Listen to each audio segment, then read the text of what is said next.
They fined me $500 for hunting next to my own lake cabin. Then someone called the cops, told me the water wasn't mine, told me the forest I'd hiked since I was 10 was part of some community reserve. I thought it was a joke until a pink citation showed up on my door with bylaws I'd never seen and a name I'd never heard. That's when things stopped feeling like a misunderstanding and started feeling like a setup. I didn't plan to fight back, but once I found what my uncle left behind, well, let's just say things got interesting. Let me know what you'd have done in my boots. I inherited my Uncle Arthur's lake cabin 3 years ago. The peaceful mornings with the mist rising off the water made me feel like I had escaped everything. The noise, the deadlines, the city. This was my sanctuary. Picture this. A small wooden cabin sitting on the edge of a crystal clear lake surrounded by towering pine trees that seemed to stretch up forever. The morning mist would roll off the water like something out of a painting, and the only sounds were loons calling across the lake, and maybe the occasional splash of a fish jumping.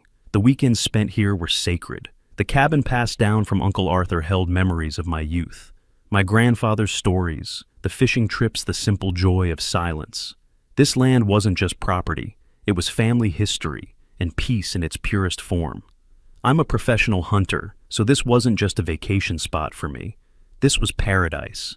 Every weekend I could manage, I'd drive the 2 hours from my day job in the city to spend time in what felt like my own private wilderness. I mean, when you make your living tracking game and understanding animal behavior, finding a place like this feels like winning the lottery. That particular Friday morning in October, I was sitting on my wooden dock with a cup of coffee watching the sun come up over the tree line.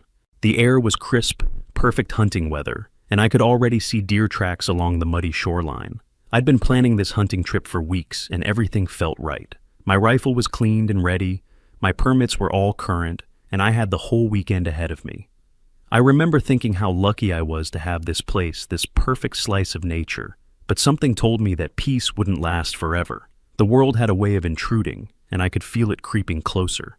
I spent that morning following the established trails through my forest. These weren't random paths. These were trails that had been used for decades, probably since before the cabin was even built. The hunting was good, really good.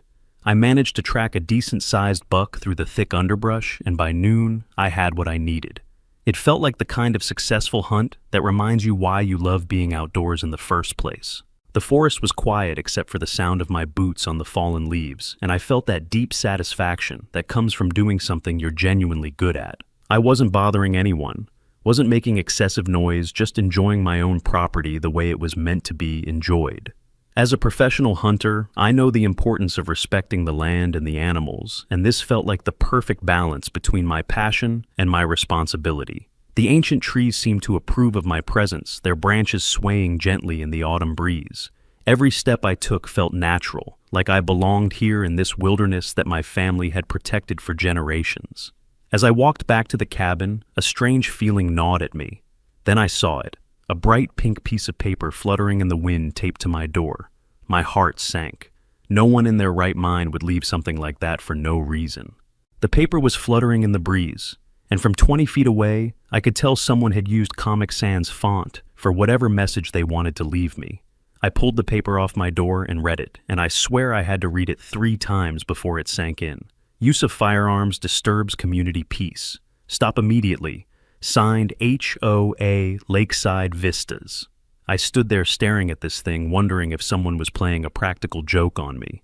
Neon pink paper, Comic Sans font.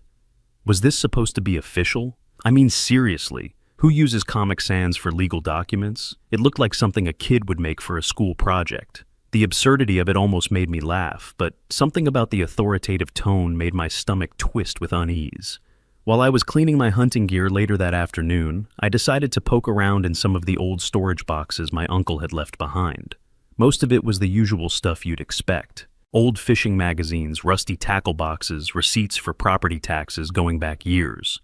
But buried in one of the boxes, I found something that made me stop and think. As I rifled through the boxes, something caught my eye.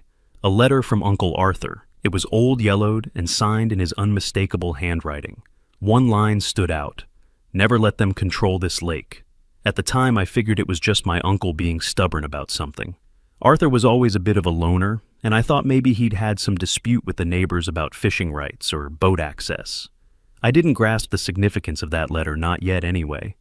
But something about the way he'd underlined those words made me think there was more to the story. The ink had faded over the years, but his determination seemed to leap off the page as if he'd known this moment would come. Around 4:30, I was loading my hunting rifle back into my truck when I heard the whir of an electric motor coming up the gravel road. A pristine white golf cart appeared around the bend, and behind the wheel was a woman who looked like she'd stepped out of a country club brochure. Perfectly styled blonde hair, pressed khaki outfit, and the kind of smile that doesn't quite reach the eyes. She stopped her golf cart right in front of my truck, staring at me like a judge passing sentence. She didn't even get out. "You're disturbing the peace, and I won't let that go unnoticed," she called out, her voice dripping with authority. Did she really just say that to me? I mean, I've been hunting professionally for over a decade, and some suburban HOA queen is lecturing me about peace, I told her. "This is my property. I have the proper permits. You have no right to stop me." But she only smirked, almost as if my words were an inconvenience to her. She pointed at my rifle case and said, "Property ownership doesn't mean you can endanger our community with firearms, Hunter." The way she said that last word like it was something dirty. Her condescension made my blood boil, but I forced myself to stay calm. But here's where it gets interesting. She never got out of that golf cart, never introduced herself, never even pretended this was a friendly neighbor visit. She just sat there like she was royalty addressing a peasant. "I'm Diane, by the way, president of the Lakeside Vistas Homeowners Association. And you are..." When I told her my name was Logan and that I owned this property fair and square, she actually laughed. Not a friendly laugh, but that cold, calculating sound that people make when they think they know something you don't. Her confidence was unsettling, like she held cards I couldn't see. "Well, Logan owning property in our community comes with responsibilities. Responsibilities you clearly don't understand yet." The confidence in her voice made my skin crawl, like she had some kind of ace up her sleeve that I couldn't see. She pulled out a thick folder, its contents probably full of bylaws and threats, and waved it in my face. "You're violating community rules. If you don't comply, we'll have no choice but to take legal action." The folder looked official, intimidating, like she'd done this before. But something about her theatrics felt rehearsed, practiced. But as she drove off, I knew one thing for sure. This wasn't just about community rules. This was personal, and somehow she had picked the wrong person to mess with. I didn't know it then, but my uncle had left me more than just a cabin. The land and the lake were mine to protect. This was bigger than I thought. As her golf cart disappeared around the bend with that annoying electric whir, I realized this wasn't just about noise complaints. The pink paper, the official sounding language, the way she'd positioned herself like she had some kind of authority over me. But I had no idea how deep this rabbit hole would go, or that this woman was about to turn my peaceful hunting retreat into a legal battlefield that would reveal secrets about my property that even I didn't know existed. The next morning, I woke up determined to ignore yesterday's weirdness and focus on why I'd come here in the first place. The sun was just starting to filter through the pine trees, and the forest looked absolutely perfect for hunting. I made myself a quick breakfast, checked my gear one more time, and headed out into the deeper parts of the woods. These trails wound through some of the most beautiful hunting territory I'd ever seen. Dense forests that opened into small clearings, natural water sources, where animals would come to drink, and the kind of silence that makes you remember what peace actually feels like. I'd spent weeks planning this hunt the perfect escape, but as I tracked the deer, an unsettling feeling crept over me. I couldn't shake the feeling that this weekend wasn't going to end the way I expected. I was hoping that if I just stayed deep in the forest, away from whatever community this Diane woman thought she was protecting, I could enjoy my weekend without any more drama. Looking back, I probably should have known better. When someone like that gets their teeth into something, they don't just let it go. The morning air was crisp and clean, but there was an undercurrent of tension that hadn't been there before. I was wrong about that peaceful morning. Around 10 a.m., I heard something that definitely didn't belong in the middle of my forest. Car doors slamming, and then the sound of boots on the trail behind me. Heavy boots moving with purpose. I turned around and saw a police officer making his way through the trees following the trail I'd just walked. My stomach immediately tightened, because, let's be honest, even when you know you're not doing anything wrong, seeing a cop in the middle of nowhere makes you nervous. My paperwork was perfect, but something about uniforms always made my stomach tighten. The officer was a big guy, probably in his 40s, with the kind of professional demeanor that comes from years of dealing with people's problems. He approached me calmly, introduced himself as Officer Henderson, and asked to see my hunting license and permits. My paperwork was perfect, of course. I'm a professional hunter, so keeping my licenses current isn't just a hobby thing for me, it's literally part of my job. But there's something about having to prove you're not breaking the law that always makes your hands shake a little. You know? The autumn sun filtered through the trees as Henderson examined each document with the thoroughness of someone who knew what he was looking at. Officer Henderson reviewed everything thoroughly, checking the dates, comparing my license photo to my face, even looking at the serial numbers on my rifle. But he did it all respectfully, like someone who understood what he was looking at. After a few minutes, he handed everything back to me with what looked like genuine respect.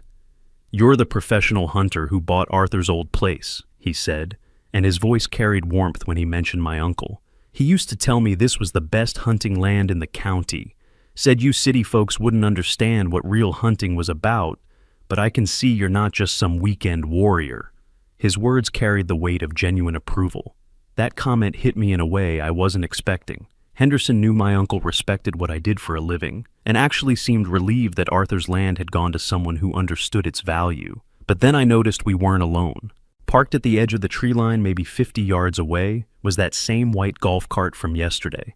Diane was behind the wheel, but this time she wasn't bothering with face-to-face confrontation. Instead, she was talking on her cell phone, and I could hear her voice carrying through the quiet forest air like she was performing for an audience. Her theatrical complaints echoed through the morning stillness. She had her phone on speaker, and she was practically performing for an audience. "Officer Henderson, this is the individual I reported for repeated safety violations. You can see he's armed and has been discharging firearms in violation of community peace ordinances." She stayed in her golf cart while she said this, like she was directing military operations from a command center. I watched Officer Henderson glance in her direction, and I swear I saw more than just amusement cross his face. There was something that looked almost like annoyance, like he'd been dragged out here for something he knew was ridiculous. The contrast between his professionalism and her dramatics was almost comical. Henderson looked at my permits one more time, then back toward Diane's golf cart, then back at me. "Everything here is completely legal," he said loud enough for Diane to hear. "Professional hunting license, proper permits, private property. You're good to go." He tipped his hat and started walking back toward his patrol car, but not before giving me a look that said he understood exactly what was happening here. His expression conveyed a mixture of professional courtesy and personal understanding that made me feel like I had an ally in this bizarre situation. The morning breeze carried the scent of pine and autumn leaves as justice prevailed, but Diane wasn't finished with her performance. From her golf cart, she called out, "Officer Henderson, surely there are noise ordinances that apply even on private property. This kind of activity sets a dangerous precedent for our community."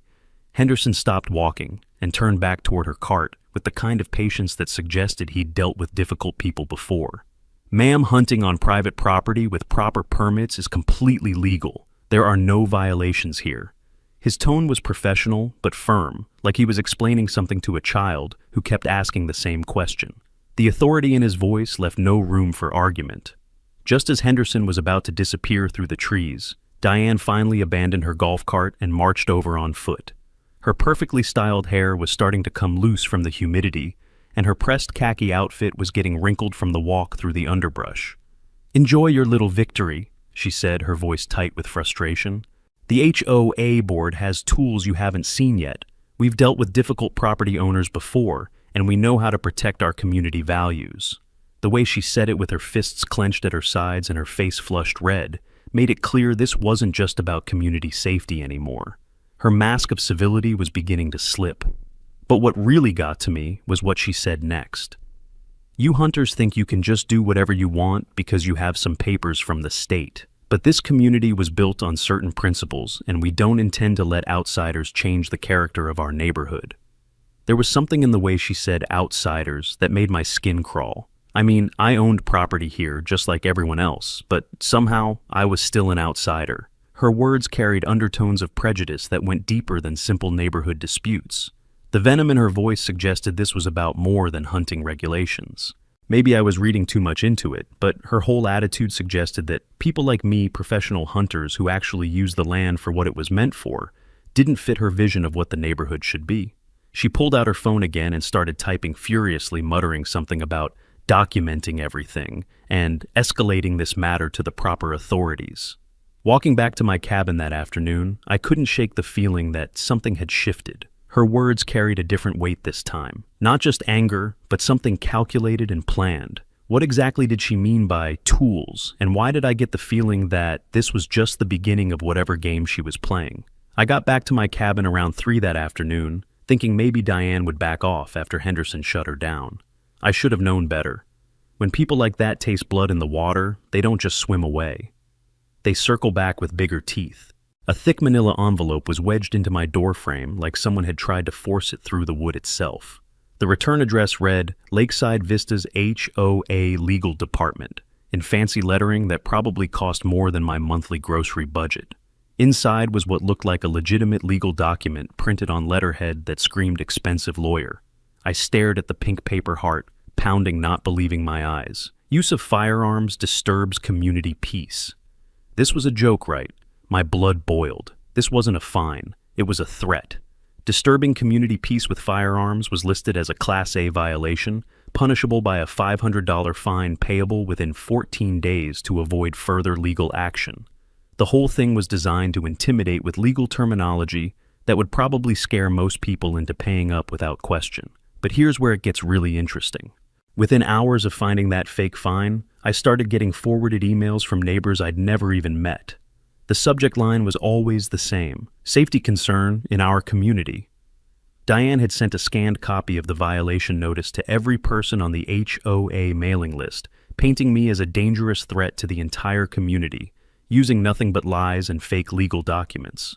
The community gossip network was working exactly as she'd planned, spreading her poison faster than I could possibly counteract it. The isolation started immediately, and it was brutal in that small town way that makes you feel like you're living in a fishbowl. The grocery store clerk who used to make small talk suddenly couldn't make eye contact. The gas station attendant pretended to be busy with paperwork when I walked in. Even the lady at the post office handed me my mail without a word and turned away before I could say thank you. Diane had painted me as a dangerous outsider, and apparently that was all it took to make me persona non grata in a place where I had been welcomed just a week ago. That evening I called my family attorney Harrison, and I could hear the concern in his voice as I described what was happening. Send me photos of everything, he said immediately. The pink paper, the violation notice, any emails you've received. Logan, if someone is creating fake legal documents and using them to demand money, that's not just harassment, that's criminal fraud, and it's a felony in most states. The gravity in his voice made me realize that this wasn't just about hunting rights anymore. This was about someone actively trying to steal money from me using fake legal documents. After hanging up with Harrison, I decided to do some detective work of my own. I went back to that storage room and really dug into the boxes my uncle had left behind. Buried underneath a stack of fishing licenses, I found a leather portfolio that looked like it hadn't been opened in years. Inside were surveying maps of the entire area, legal documents with official seals and correspondence between my uncle and various government agencies. One survey in particular caught my attention because it showed not just my cabin and the immediate surrounding forest, but the entire lake and a huge swath of land that extended way beyond what I thought my property lines were. The date on the survey was from 1972, decades before the HOA community was even built. There were notes in my uncle's handwriting in the margins, things like retained rights and covenant enforcement, that didn't mean much to me at the time. But something about the way those survey lines were drawn made me think that maybe, just maybe, Diane had picked a fight with the wrong person. Harrison's voice had carried this strange excitement when he mentioned fraud, like he knew something I didn't. I was about to discover he meant way more than just fake fines. The documents in that leather portfolio weren't just property records. They were the keys to a kingdom that Diane never knew existed. The next morning I called Harrison back and described what I'd found in that leather portfolio. There was a long pause on the other end of the line, and when he finally spoke, his voice had this edge of excitement that lawyers get when they smell a big win coming. Logan, I need you to scan every single document in that portfolio and email them to me immediately. Don't leave anything out, even if it looks unimportant. When I asked him why he sounded so interested, he dropped a bombshell that changed everything. When you bought Arthur's property, you didn't just get the cabin and hunting grounds. According to what you're describing, Arthur retained mineral rights, water access, and something called Covenant Enforcement Authority over the entire development when he sold the other lots. I had to ask him to repeat that because it sounded too good to be true. Harrison explained it to me like I was 5 years old, which honestly I needed at that point. Your uncle was the original landowner of all that property, Logan. When developers wanted to build the HOA community, they had to buy the land from him. But Arthur was smart. He sold them the lots, but kept certain rights for himself, including the right to enforce the original covenant terms on any future development. The implications of what he was saying started to sink in. Diane wasn't just harassing a random property owner. She was harassing the one person who might actually have legal authority over her entire community. Logan, if what I think is true, you don't just own your cabin. You might have veto power over their entire HOA charter. That's when I decided it was time to stop playing defense and start fighting back. The thought of having actual legal power over the woman who had been trying to destroy my life filled me with a satisfaction that was almost overwhelming. Harrison's excitement was contagious, and I could feel the tide of this battle shifting in my favor. The hunter was about to become the predator, and Diane had no idea what was coming her way. This wasn't just about defending my property anymore. This was about total victory. Following Harrison's advice, I drove into town and hired a professional surveying crew to come out and establish the exact boundaries of my property. But I didn't just want them to survey my cabin lot. I wanted them to survey everything that was described in those old documents from 1972. The surveying crew showed up the next day with their equipment truck and enough gear to map half the county. When I explained what I wanted, the lead surveyor looked at the old documents and whistled. "Sir, if these property descriptions are accurate, you're talking about surveying several hundred acres, including most of the lake, and a good portion of the surrounding forest." That's exactly what I wanted to hear. I told them to get started immediately and to mark everything with the brightest survey stakes they had. The visual impact was immediate and absolutely perfect. Bright pink ribbon stakes started appearing all around the HOA community, not just around my cabin. The surveying crew worked methodically using GPS equipment and laser measuring tools to establish exactly where my property lines were, according to those 1972 documents. By noon, there were pink ribbons fluttering from trees all along the main road that led into the community. By afternoon, the stakes had spread to include the community boat launch, the shared beach area that residents used for swimming, and even parts of some people's backyards. Residents started coming out of their houses in bathrobes and slippers, watching the surveying crew with growing alarm as more and more pink ribbons appeared in places they had always considered community property. The surveying crew was professional and efficient, but they weren't quiet about their work. Their equipment truck was parked right at the entrance to the community, and they had official permits and police escorts that made it clear this wasn't some amateur operation. When concerned residents approached them asking what was going on, the surveyors politely referred them to me as the property owner who had commissioned the work. The panic in their voices was music to my ears. I made sure to be visible during the whole process, standing near the surveying truck in my hunting gear, arms crossed, watching the pink ribbons multiply like flowers after a spring rain. The message was clear. The hunter they had tried to intimidate wasn't backing down. He was marking his territory. The irony wasn't lost on me that I was using the same bright pink color as Diane's ridiculous violation notice, except this time the pink represented real legal authority, backed by decades of official documentation. Every stake in the ground was a declaration of war, and I was winning every battle before it even started. Around 2 in the afternoon, Diane came roaring up in her golf cart, but this time she wasn't alone. Her husband Gary was with her, a soft-looking guy in his 50s who seemed like he'd rather be anywhere else. They parked at the edge of the surveying area, and I watched Diane's face turn red as she counted the pink ribbons that now surrounded her perfect little community. She marched over to me with Gary trailing behind, and I could see her hands shaking with rage. "What do you think you're doing?" she demanded, pointing at the survey stakes like they were personally offensive to her. "You can't just put stakes on community property. This is harassment." I looked at her calmly and said, "Ma'am, I'm just establishing my property boundaries according to the legal surveys. Everything being marked belongs to me according to the county records." That's when Gary stepped forward, and for the first time I got a good look at Diane's husband. He seemed nervous, constantly looking around like he expected trouble, and when he spoke, his voice had this pleading quality that suggested he knew his wife had gotten them into something they couldn't handle. "Look, maybe we can work something out," he said, glancing between me and the surveying crew. "There's got to be some kind of misunderstanding here. Nobody wants any trouble." His desperation was palpable and pathetic, but Diane cut him off with a look that could have melted steel. "There's no misunderstanding, Gary. This person is trying to intimidate us with fake legal threats."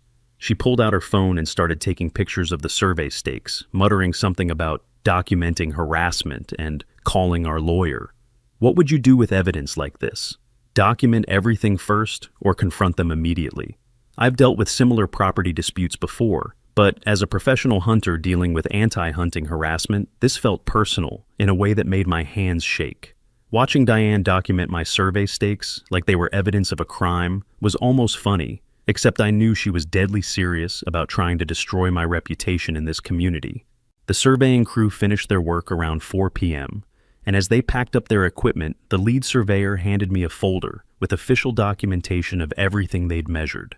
"Mr. Logan, according to these original property descriptions, you own approximately 400 acres, including the entire lake and most of the forest surrounding this community."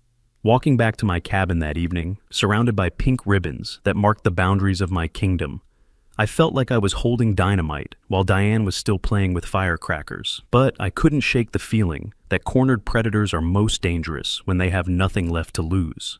The real battle was just beginning.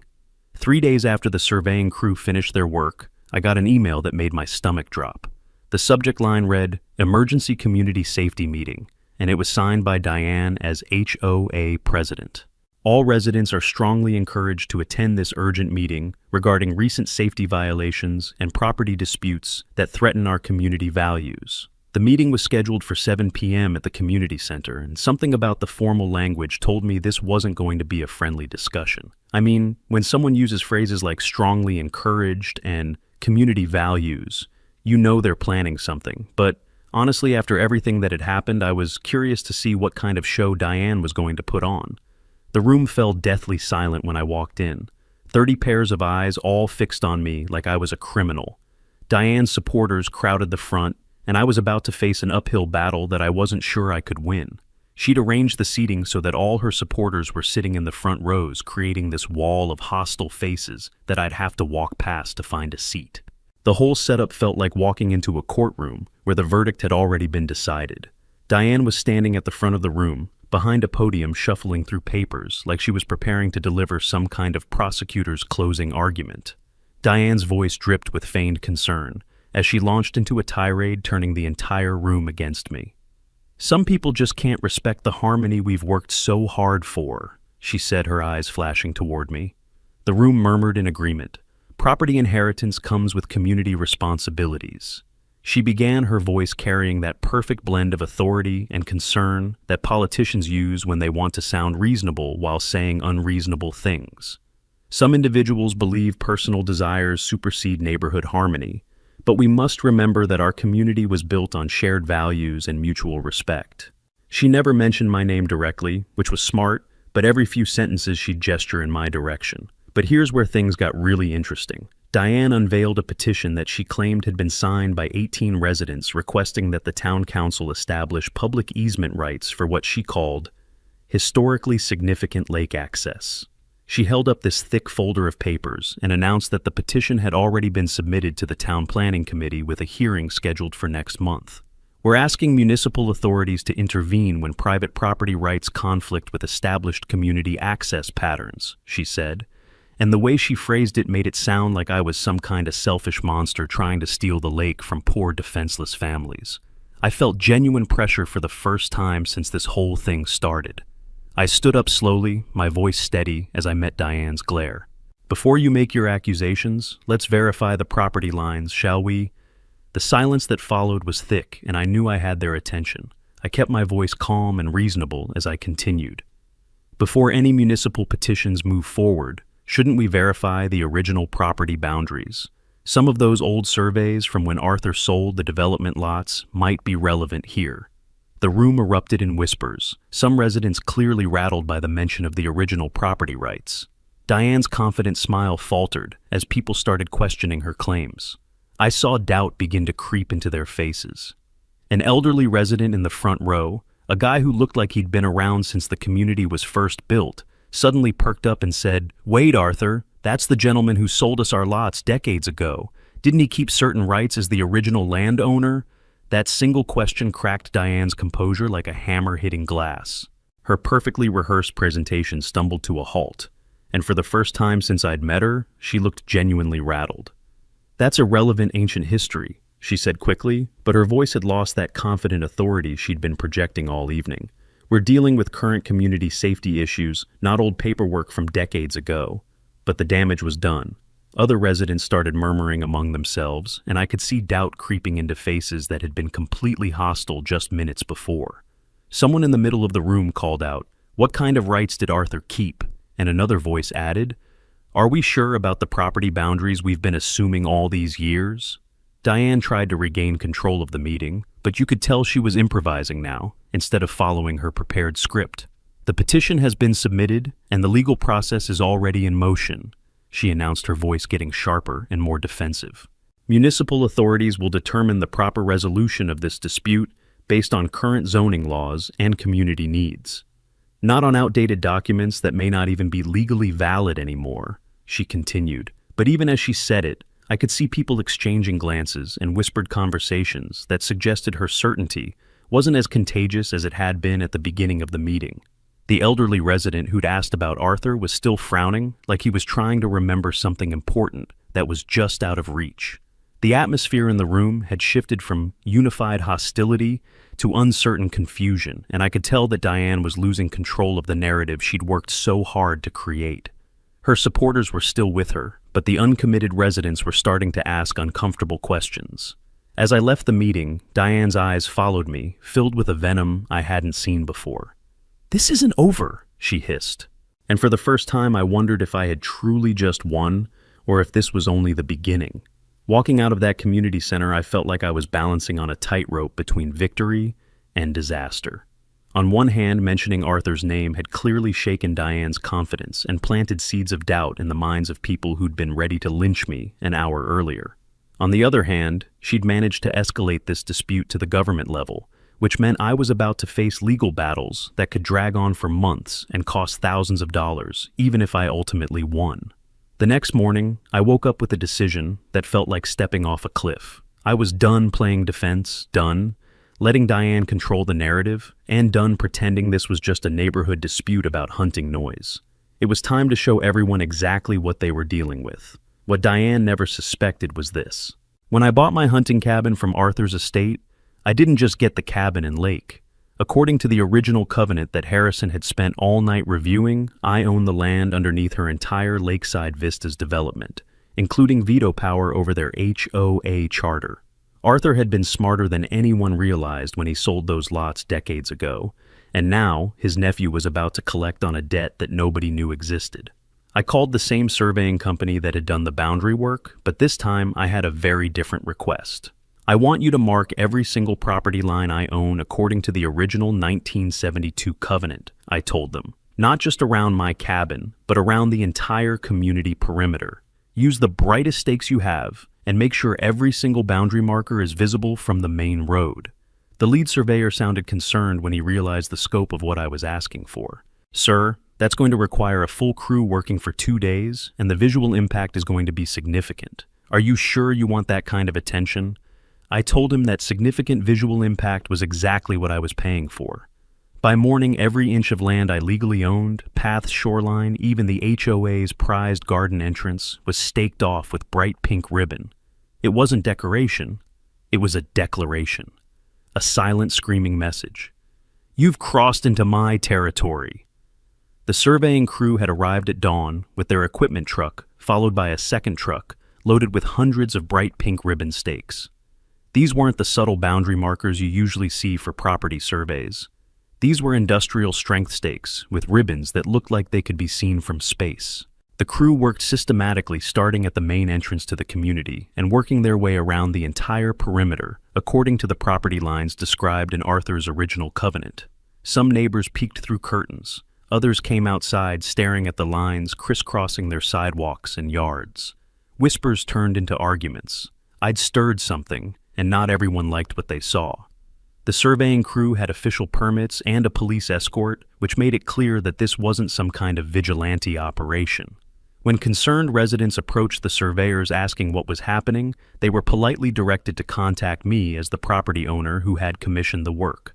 But I wasn't hiding in my cabin waiting for phone calls. I was standing right there at the community entrance, visible to everyone who drove in or out wearing my hunting gear, and watching the pink ribbons multiply with obvious satisfaction. The message couldn't have been clearer if I'd hired a skywriter. The hunter you tried to intimidate and harass wasn't just fighting back.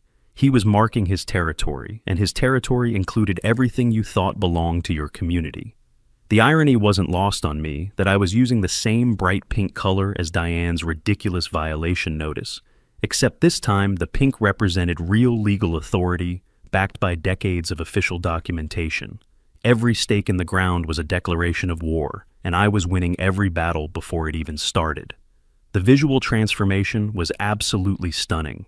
Pink ribbons fluttered from trees all along the main community road, marked the boundaries of the shared beach area, surrounded the community boat launch, and even extended into parts of what some residents had thought were their own backyards. Around 2 in the afternoon, Diane came roaring up to the community entrance in her golf cart, with Gary riding shotgun and looking like he'd rather be literally anywhere else on Earth. She abandoned her cart and marched over to where I was standing, her face flushed red with rage and her perfectly styled hair starting to come loose from the stress. "You're destroying everything we've built here," she screamed, pointing at the pink ribbons like they were personally insulting to her. "This is harassment. This is intimidation. You can't just put stakes everywhere and claim you own community property." I didn't have to say much. The documents in my hands spoke louder than any threat. If they pushed further, I could shut down access to the lake, or the road, or the park they built partly on my land, and they knew it. That's when Harrison pulled up in his black sedan wearing a perfectly tailored suit and carrying a leather briefcase that screamed expensive lawyer. He'd driven out from the city specifically for this confrontation, and the timing couldn't have been more perfect. Harrison approached Gary, not Diane, which was a strategic choice that immediately established who the serious adults were in this conversation. "Mr. Gary," Harrison said in his professional attorney voice, "I have here legal documentation regarding covenant violations and criminal trespassing charges that have been occurring on my client's property." He handed Gary a thick packet of papers, while 30 neighbors watched from their front porches and driveways, some of whom had started recording the scene with their phones. Gary took the legal packet with hands that were visibly shaking, and when he opened it and saw the official letterhead and legal language, his face went completely white. "Diane," he said quietly, "we need to talk about this privately." Diane's face tightened like stone. Ethel didn't speak. Her fingers twitched at her clipboard, like she wanted to strike something off, but had no authority left. They hadn't expected a counterattack this clean, this visible, this legal. But Diane was too far gone in her rage to listen to reason. "There's nothing to talk about," she shouted. "This is all fake legal threats designed to intimidate us. Our lawyer will tear this apart in court." Harrison smiled, the kind of calm professional smile that lawyers use when they know they're holding all the winning cards. "Mrs. Diane, you have exactly 48 hours to contact our office regarding covenant violations and criminal trespassing charges. After that, we'll be filing formal complaints with both the county prosecutor and the state attorney general's office." Those pink ribbons fluttering in the morning breeze looked like victory flags. The lines had been drawn, literally. But what I didn't know then was that while I drew borders, Diane was drawing up something else. A final move I never saw coming. Walking back to my cabin that evening, surrounded by pink ribbons that marked the boundaries of my kingdom, I felt like I was holding dynamite while Diane was still playing with firecrackers. But I couldn't shake the feeling that cornered predators are most dangerous when they have nothing left to lose. I opened my mailbox and froze. A certified envelope from the county marked "Urgent" sat beside a notice pinned with a pink thumbtack. Diane had fired her final shot. 48 hours after Harrison delivered his ultimatum, my phone rang at exactly 9 a.m. It was Gary, and his voice sounded like he'd aged 10 years since our last confrontation. "Logan, we need to talk. Can you meet us at Harrison's office this afternoon? Diane and I have been discussing the situation, and we think there might be room for negotiation."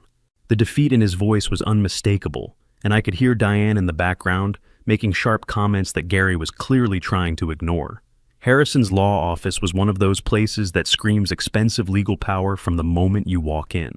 Polished marble floors, mahogany furniture, and law books that probably cost more than most people's cars.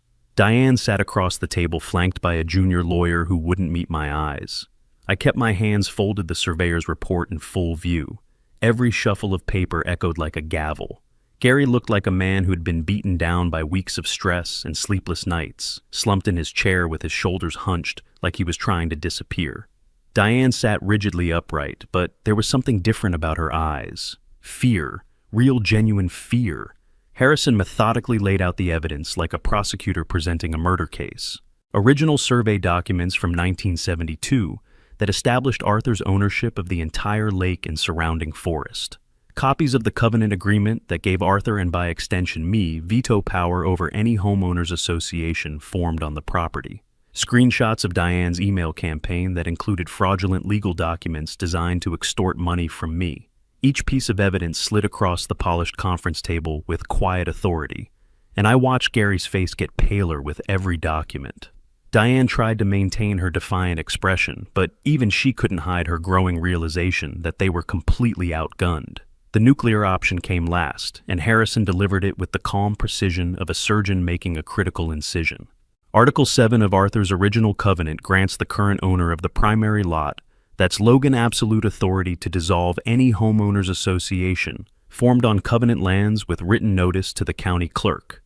He placed a single sheet of paper in front of Diane, and I could see her reading the same sentence over and over like she couldn't believe what she was seeing.